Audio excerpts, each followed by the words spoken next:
最後3、2、1，到啦，最高呢個係。第一次認識武當山，都係睇金庸嘅小説《倚天屠龍記》。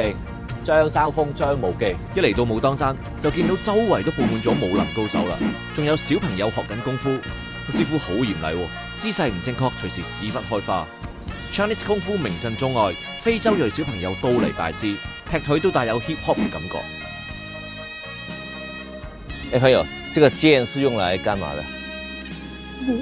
冇啊！哦，你是耍劍的，哦，厲害！這裡好多武林中人，好多高手，看到你也是其中一個。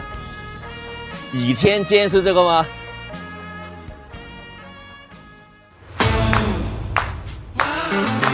都有個太子讀書殿啊！過多幾年咧，我就要陪我仔陪太子讀書嘅。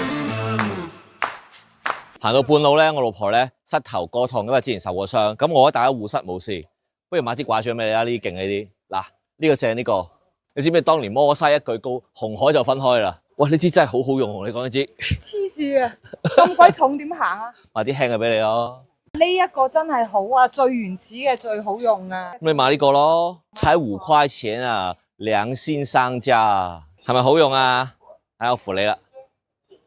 還未到7、80歲就已經這樣的場景啦。我建議大家住喺山上面嘅民宿，咁就隨時可以返房瞌一陣充下電啦。今次我哋住喺瓊台嘅一間民宿，一入到房非常乾淨整齊，中意飲茶或者飲咖啡都有地方俾你休息，而且佢哋餐廳嘅出品非常好食。休息完我哋繼續上山，目的地係金頂。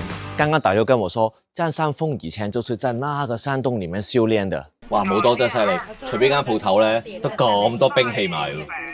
我老婆睇道醫，喂，看看是不是有時咪？道醫咧就講啲嘢好似對你都幾準係嘛？嗰啲部位嗰啲問題係嘛？翻去要注意下啦。係中晒。但係講我咧就一半一半啦，我覺得。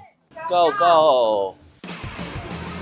沿途個山好多山窿啊，都有人去過，但唔知點樣上去嗰啲人。行上金頂咧要行2、3個鐘嘅，但係坐速度咧5、6分鐘就到啦。唯一嘅缺點係有啲貴，5、6分鐘一程差唔多150蚊來回。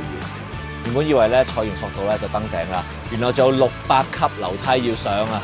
加油加油，快到啦！好在上次冇帶你參青餐，使唔使啊？本身扯下。平時咧我帶你做多啲輕強啲嘅運動鍛鍊下，呢啲比較重型嗰啲咧就慢慢再嚟，一步一步嚟，按部就班。嚟啊！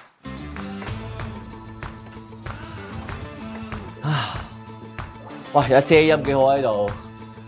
最後3、2、1，我哋到金頂最高點啊！